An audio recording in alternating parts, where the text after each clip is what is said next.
Bab 043. 6. Mendengar cerita itu, Pak Heri mengepalkan tangannya dengan wajah merah padam. Kurang ajar Aryo itu. Bagaimana dia bisa sejahat itu pada kamu, Siska?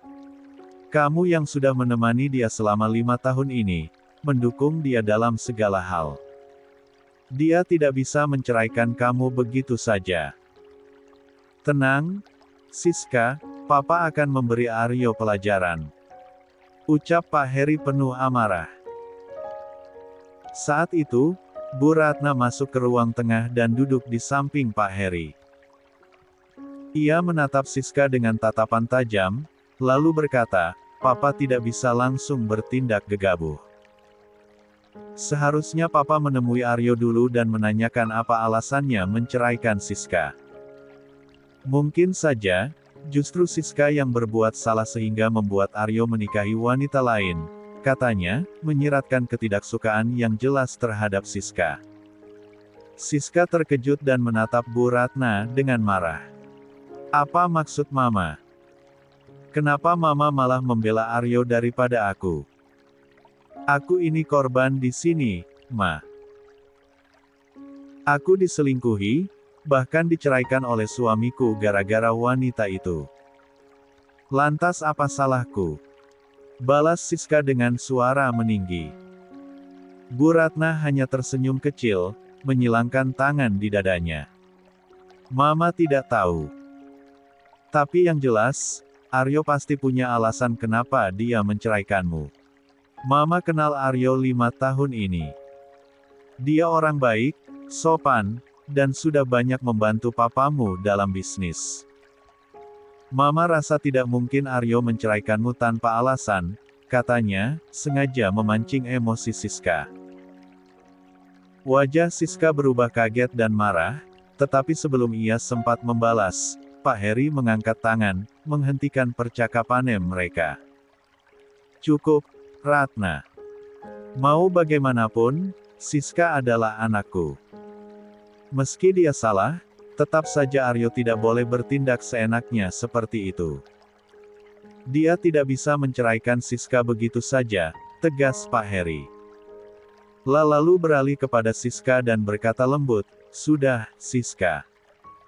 Kamu istirahat dulu. Siang nanti Papa akan bertemu dengan Bu Kartika, ibunya Aryo. Papa akan meminta dia untuk membujuk Aryo agar mempertimbangkan lagi keputusannya. Kita cari solusi terbaik untuk pernikahan kalian. Siska tersenyum penuh kemenangan, menyembunyikan rasa puasnya. Terima kasih, Papa. Siska selalu bisa mengandalkan Papa, katanya, lalu memeluk ayahnya dengan penuh rasa terima kasih namun bibirnya tersenyum licik di belakang papanya. 7. Setelah mendapatkan aduan dari Siska terkait masalahnya dengan Aryo, Pak Heri Pradipta pun memutuskan untuk bertemu dengan Bu Kartika, ibu dari Aryo. Heri Pradipta melangkahkan kakinya dengan mantap menuju ruang VIP di sebuah kafe. Ia telah memesan ruangan tersebut, tempat yang sering digunakan untuk urusan bisnis dan rapat penting. Namun, kali ini, bukan urusan bisnis yang membawanya ke sana, melainkan persoalan keluarga. Tak lama berselang, Kartika, atau yang akrab disapa dengan nama Tika itu pun muncul di ambang pintu. Ia tersenyum ramah ke arah Heri, seolah menyembunyikan beban yang sama-sama mereka tahu sedang menggantung di udara. Bagaimana kabarmu? Sapa Heri sambil tersenyum tipis, menatap wanita itu dengan pandangan penuh arti. Aku baik, Mas. Bagaimana denganmu? Balas Kartika, duduk di kursi di hadapan Heri. Ya, seperti yang kamu lihat. Aku baik, jawab Heri santai, meski suaranya terdengar lebih berat dari biasanya. Ia menarik napas dalam-dalam sebelum melanjutkan. Kamu sudah tahu, kan, kenapa aku mengajakmu bertemu di sini? Kartika mengangguk pelan. Aku tahu. Pasti soal Siska dan Aryo, bukan? Ya, tepat sekali, ujar Harry, nadanya lebih tegas. Aku ingin membahas rencana Aryo untuk menceraikan Siska. Menurutku, itu sama sekali tidak adil untuk Siska. Tidak bisakah kamu membujuk Aryo untuk membatalkannya? Kartika menghela napas panjang. Raut wajahnya menunjukkan kebimbangan yang mendalam. Mas, kamu juga tahu kan Aryo itu keras kepala. Sulit sekali membujuknya. Aku sudah mencoba segalanya untuk menghentikan keputusannya, tapi dia tetap bersikukuh. Ini tidak bisa dibiarkan, Tik. Kita harus melakukan sesuatu. Kalau mereka benar-benar sampai terpisah, semua rencana kita akan berantakan. Kamu paham, kan? Suara Harry semakin menekankan urgensi situasi tersebut. Kartika mengangguk perlahan, namun kali ini dengan sorot mata yang lebih tegas. Tenang saja, Mas. Aku akan cari cara. Aku juga tidak akan membiarkan wanita kampung itu menjadi menantu keluarga Hermawan. Kita sudah merancang semua ini dengan baik. Aku tidak mau kita gagal kali ini. Harry memandang Kartika dalam diam. Mereka tahu bahwa permasalahan ini lebih dari sekadar konflik rumah tangga antara Siska dan Aryo. Ada sesuatu yang jauh lebih besar di balik itu, sesuatu yang tidak boleh runtuh begitu saja. Harry menggenggam tangan Kartika erat, matanya memancarkan emosi yang sudah lama ia pendam. Aku percaya padamu, Tika. Kamu pasti bisa melakukannya, ucapnya dengan suara serak. Ia menatap Kartika dalam-dalam sebelum melanjutkan, aku merindukanmu, Tika. Sampai kapan kita akan terus begini? Aku ingin kita bersatu, menjalani rumah tangga bersama. Aku tersiksa selama ini hidup dengan Ratna. Kartika terdiam sejenak. Dengan lembut, ia mengelus punggung tangan Harry, seolah mencoba meredakan keresahan yang terlukis jelas di wajah pria itu. Mas, aku tidak bisa meninggalkan Mas Bambang. Aku sudah nyaman dengan kehidupanku yang sekarang, dengan semua kemewahan yang dia berikan, jawabnya dengan nada pelan namun tegas. Bukankah kita masih bisa bertemu di belakang mereka? Itu sudah cukup, bukan? Kelak, kalau wanita tua bangka itu meninggal dan mewariskan seluruh kekayaannya kepada Aryo, Siska akan dengan mudah mengambil bagian harta itu. Mungkin setelah itu, aku bisa meninggalkan Mas Bambang dan hidup denganmu. Tapi untuk saat ini, aku belum bisa melakukannya. Kalau aku pergi sekarang, semua usahaku selama ini akan sia-sia, lanjut Kartika dengan senyum tipis. 8. Harry menggeleng pelan, napasnya berat. Tapi sampai kapan, Kartika? Sampai kapan kita harus seperti ini? Aku ingin hidup layaknya keluarga. Aku, kamu, dan Siska. Kartika tersenyum kecil, kali ini dengan pandangan yang penuh perhitungan. Sabar, Mas. Semua ada waktunya. Kita hanya perlu merancang segalanya dengan hati-hati. Selama ini, aku selalu gagal saat mencoba menyingkirkan si tua bangka itu. Entahlah, dia selalu saja berhasil diselamatkan. Harry menarik napas panjang, mencoba menenangkan gejolak dalam dirinya. Baiklah, katanya akhirnya. Aku akan bersabar dan menunggu saat itu tiba. Tapi aku mohon, Kartika, kapanpun aku ingin bertemu denganmu, jangan pernah menolakku. Aku tidak bisa hidup tanpamu, Tika. Kartika mengangguk pelan, senyumnya tetap terjaga. Aku mengerti, Mas. Aku akan selalu ada untukmu. Mereka saling menatap dalam keheningan, seolah mengunci kesepakatan yang kelam dan penuh rahasia di antara mereka. Setelah pertemuan di restoran, Harry dan Kartika memutuskan melanjutkan perjalanan ke sebuah villa yang terletak jauh dari hiruk-pikuk kota. Tempat itu sengaja mereka beli sebagai tempat pertemuan, rumah rahasia di mana mereka bisa bertemu tanpa gangguan. Sesampainya di villa, suasana sunyi menyelimuti. Angin pegunungan bertiup lembut, membawa aroma pinus yang menenangkan. Namun, tak ada ketenangan dalam hati Harry. Ia menggenggam tangan Kartika erat, matanya penuh kerinduan yang tak mampu ia sembunyikan. Aku tidak tahan lagi, Tika, bisiknya, suaranya rendah namun syarat emosi. Aku sangat merindukanmu. Kartika tersenyum kecil, lalu mengusap pipi Harry dengan lembut. Aku juga, Mas, jawabnya lirih, pandangannya penuh rasa yang sama. Mereka melangkah masuk ke dalam kamar, ruangan yang sudah menjadi saksi pertemuan-pertemuan mereka sebelumnya. Harry mendekap Kartika erat, seolah ingin memastikan keberadaannya nyata. Ciuman mereka menyatu, meluapkan semua kerinduan yang selama ini terpendam. Waktu seolah berhenti, hanya menyisakan mereka berdua dalam dunia kecil yang mereka ciptakan. Di villa itu, jauh dari mata yang mengawasi, mereka menghabiskan waktu bersama, terjebak dalam perasaan yang begitu rumit, penuh cinta sekaligus dosa. Setelah keheningan yang menyelimuti usai aktivitas panas mereka, Harry memandang Kartika, raut wajahnya serius. Lalu, apa rencanamu setelah ini? Bagaimana kalau Aryo benar-benar menceraikan Siska? Tanyanya, suaranya terdengar seperti tuntutan lebih dari sekadar kekhawatiran.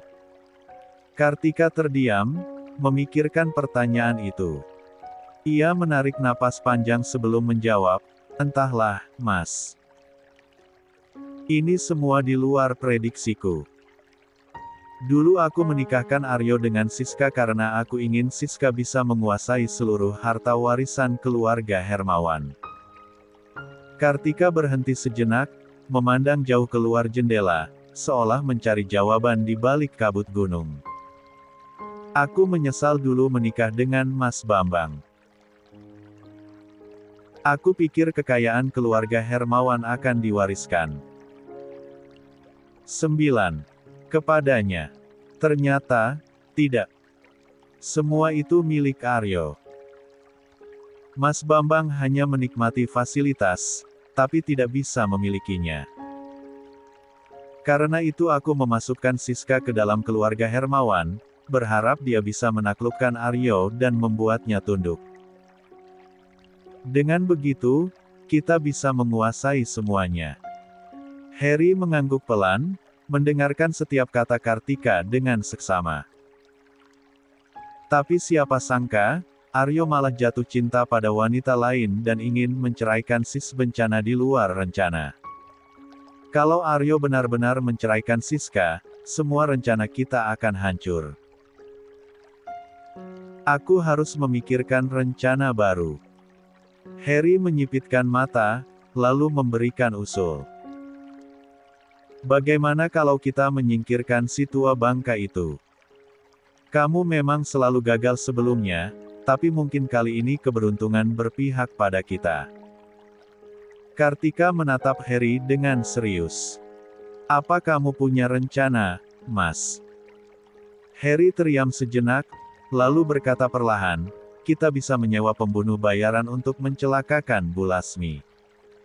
Kapan biasanya mertuamu itu keluar rumah? Kartika menggeleng. Dia jarang keluar rumah. Paling-paling hanya untuk pergi ke rumah sakit atau menghadiri acara penting. Baiklah, ujar Harry sambil tersenyum licik. Kita manfaatkan itu. Kamu hafal jadwal dia pergi ke rumah sakit, kan? Kartika mengangguk. Iya, Mas. Biasanya aku yang menemaninya untuk check up. Bagus. Tapi kali ini kamu harus punya alasan untuk tidak menemaninya. Kita buat seolah-olah dia mengalami kecelakaan, mungkin tabrakan. Orang tidak akan curiga, kata Harry sambil merencanakan lebih jauh. Kartika terdiam, mencerna usulan itu. Setelah beberapa saat, ia mengangguk, menandakan persetujuannya. Baik, Mas. Aku akan siapkan semuanya. Tapi rencana ini harus sempurna. Aku tidak mau kegagalan lagi. Mereka saling berpandangan, menyadari bahwa langkah ini akan membawa mereka ke jurang yang lebih dalam. Tapi bagi mereka, segalanya sepadan demi kekuasaan dan harta yang mereka idamkan. Setelah percakapan yang penuh rencana licik itu, suasana di kamar villa menjadi sunyi, hanya terdengar bunyi samar-samar angin yang berhembus dari celah jendela.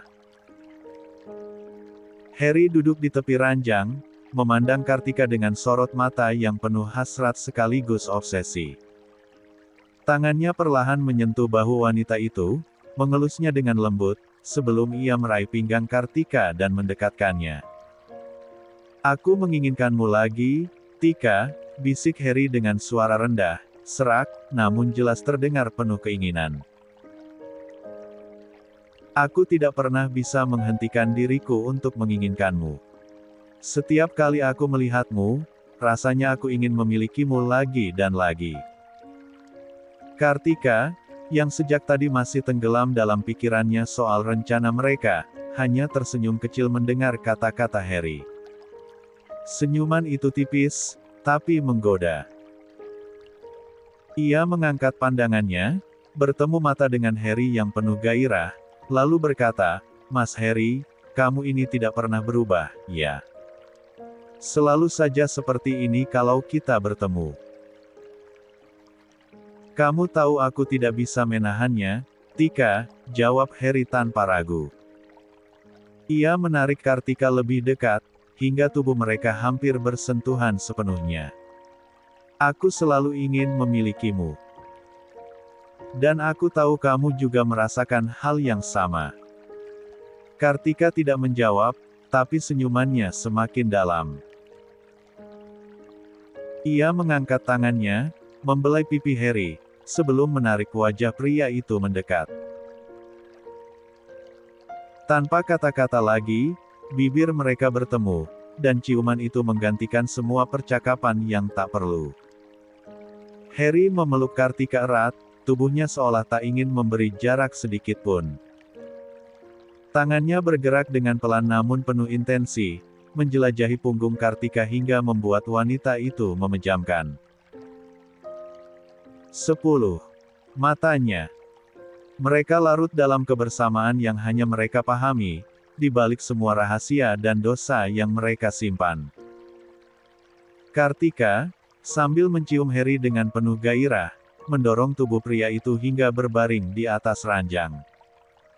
La menatap Harry dengan mata yang kini dipenuhi kehangatan, campuran cinta dan keinginan. Kamu memang selalu tahu caranya membuatku luluh, Mas, katanya pelan, tapi terdengar seperti janji yang dalam.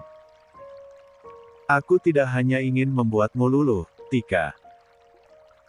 Aku ingin memilikimu sepenuhnya, jawab Harry, kali ini dengan suara yang lebih rendah. Ia menarik Kartika mendekat lagi, hingga tubuh wanita itu kini benar-benar berada di atasnya. Dengan gerakan tergesa namun tetap penuh gairah. Dalam keheningan villa yang sunyi itu, hanya terdengar napas mereka yang saling berpadu, mengisi ruangan dengan suasana yang intens. Harry membelai rambut Kartika, lalu berkata dengan suara rendah, aku ingin momen seperti ini tidak pernah berakhir, Tika. Aku ingin kita selalu bersama, tanpa harus sembunyi-sembunyi seperti ini. Kartika tersenyum, lalu menjawab, Sabar, Mas. Kita sedang menuju ke sana. Semua ini hanya masalah waktu. Percayalah, rencana kita akan berhasil, dan saat itu tiba, kita tidak perlu lagi hidup dalam bayangan orang lain. Harry mengangguk, tapi ia tahu bahwa di balik keyadewi itu, mereka masih jauh dari kebebasan yang mereka dambakan. Namun untuk saat ini, ia memilih untuk melupakan semuanya. Ia menarik Kartika ke pusaran Gear 4H lagi, membiarkan dirinya larut dalam momen itu, seolah-olah dunia di luar villa tidak pernah ada.